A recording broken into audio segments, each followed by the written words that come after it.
Hey, how you doing today? My name is Relia, and thank you so much for stopping by. Today we are playing some Hollow Knight, and today we're going to do something a little bit different. I want to go over the top 10 most beautiful locations in the game, and my top 10 might be different from your top 10, but let's go ahead and see what we got. The first place I wanted to share with you guys was the Fungal Core. It's really different from everywhere else in the game, and it's just kind of different. I mean, there's just mushrooms everywhere, the enemies are fairly unique, you can't find them pretty much anywhere else in the game. I don't know. It's just a really interesting area that is just all these mushrooms are completely overgrown, taking the area. I don't know, I just really love the colors, I like the enemies, I love how you can bounce off of the purple mushrooms. It's just a really cool area. It's very, I don't know, I mean, what's not to love about the Fungal Core, you know? It's just kind of a fun place to be and beat up on some enemies and bounce around, enjoy the scenery a little bit, and this is why it's number 10. It's not the best, coolest looking place, but it's just something that's different. Deepnest. Well, not really Deepnest like this, but I'll show you what I mean in just a second. Ah, this is what I mean. This is an area in Deepnest. It just looks really cool. It starts off with, at least it's got light, and then this is also one of the warriors' graves. Just look at this area. It's just got all these lit up mushrooms. It's just really cool. It's something that, again, you don't see anywhere else in the game. It's just like, finally, some light in the darkness, and it's just really interesting. It's something you don't even see in the fungal wastes. I just thought it was a really cool area. I don't know. Let me know what you think. The Queen's Gardens, and more specifically is this room right here. It just goes from, you can just tell that the Queen spent so much time in this area taking care of her garden. It's now overgrown, and right here we even have the overgrown giant. It's just such a cool area.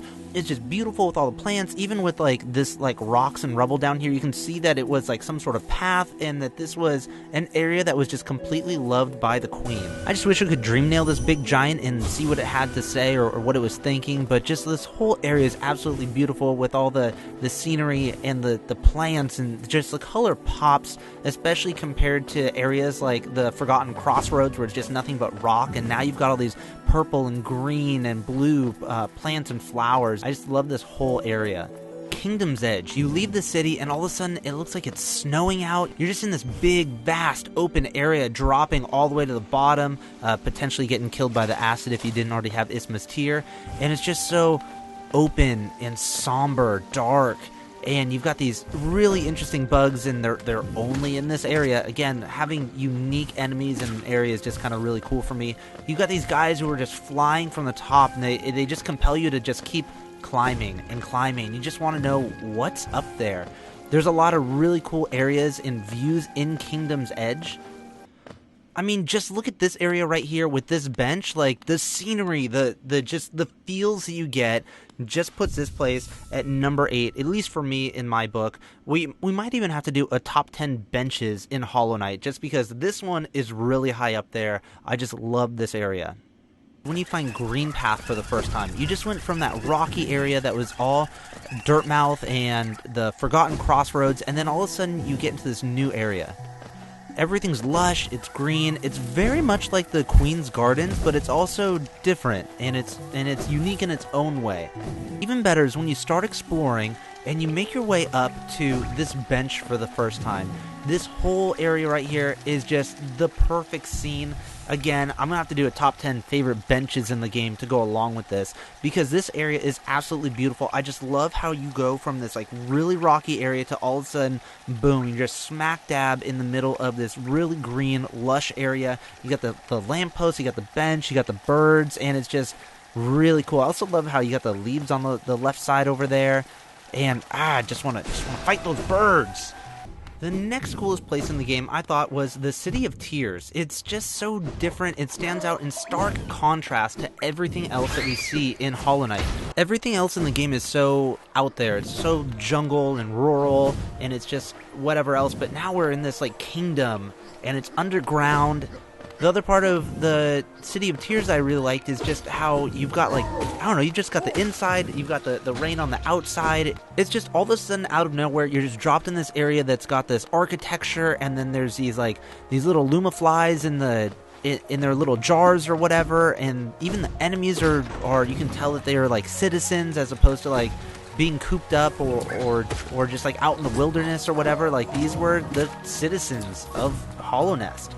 Also, how could we not love this big fountain that's right here in the middle of the city, and you've got the architecture with the rain coming down on both sides, and then you've just got the dreamers who are overlooking the Hollow Knight. It's just a really cool, interesting area, and that's why it is number 9.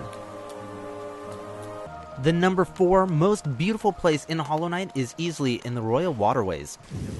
ISMA'S Grove, and as you can see, it's just got poison on the bottom, there's greenery all over the place, and there's just trees, and it's open. You got all these hanging down like vines and stuff.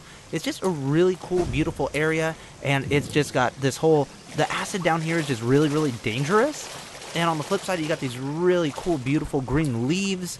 It's just I just love the area. You know, I mean, these enemies aren't like anything in particular really cool, but it's just like, this is a very, very detailed, handcrafted area that was meant to be like, hey, this area is special. For these top 4 locations that we have left, it was really hard to pick and choose what was going to be the number 1, 2, and 3. I honestly thought this could almost be number 3, but let's go ahead and see the next spot.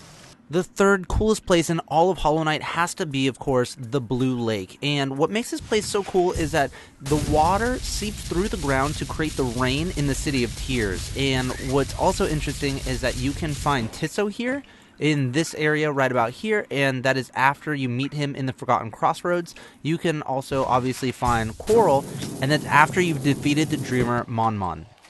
Note, this is the last time the knight will be able to encounter Coral, who will disappear after the final moments are spent with him.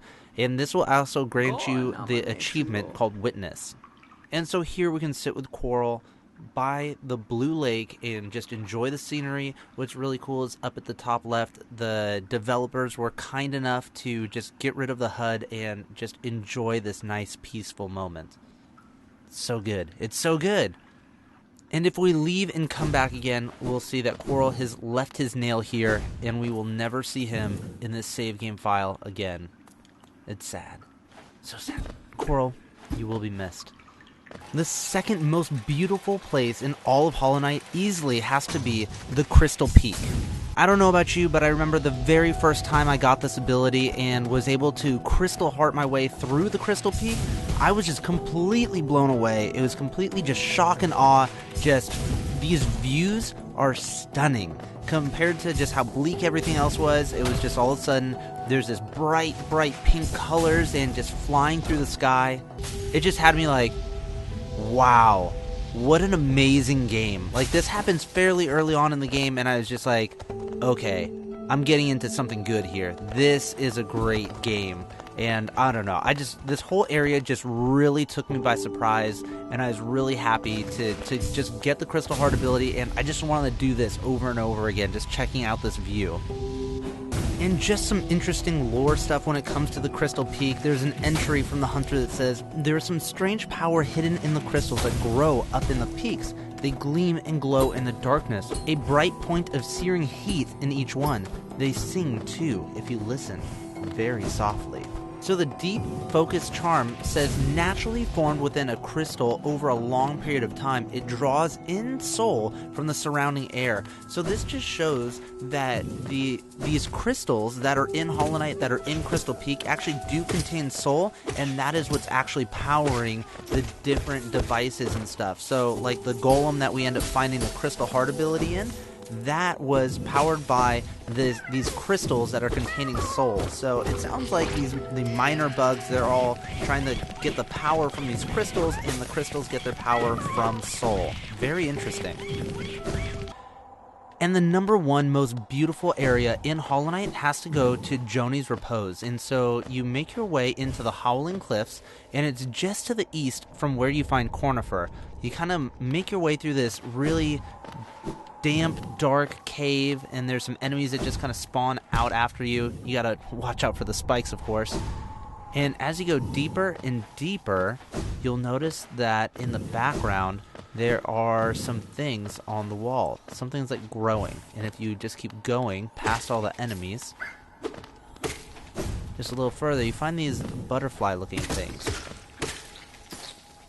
And if we go a little bit further, These are the same butterfly things that you see kind of around the lifeblood cores.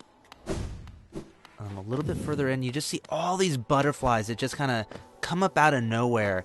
And it's just really deep and blue. And it's just unlike any other area in the game. It's just like, wow. It just gives you the feels, right? Kind of like the first time that you get to see the Crystal Peak. You just see all these butterflies in this cavern. You had all those sharp spikes that you had to watch out for and all those enemies, and then you get rewarded with this right here. And in this room, you find JONI. JONI'S REPOSE is the name of this area, and man, it's just so cool. Like why not just hang out here? This would make like the perfect desktop image, right? I mean, it just looks so cool. You'll have to let me know down in the comments below, do you agree with my top 10 list? Would you change some things around, or would you add any areas that I didn't include on this list? Thank you so much for stopping by. My name is Relia, and I hope to talk to you again more soon.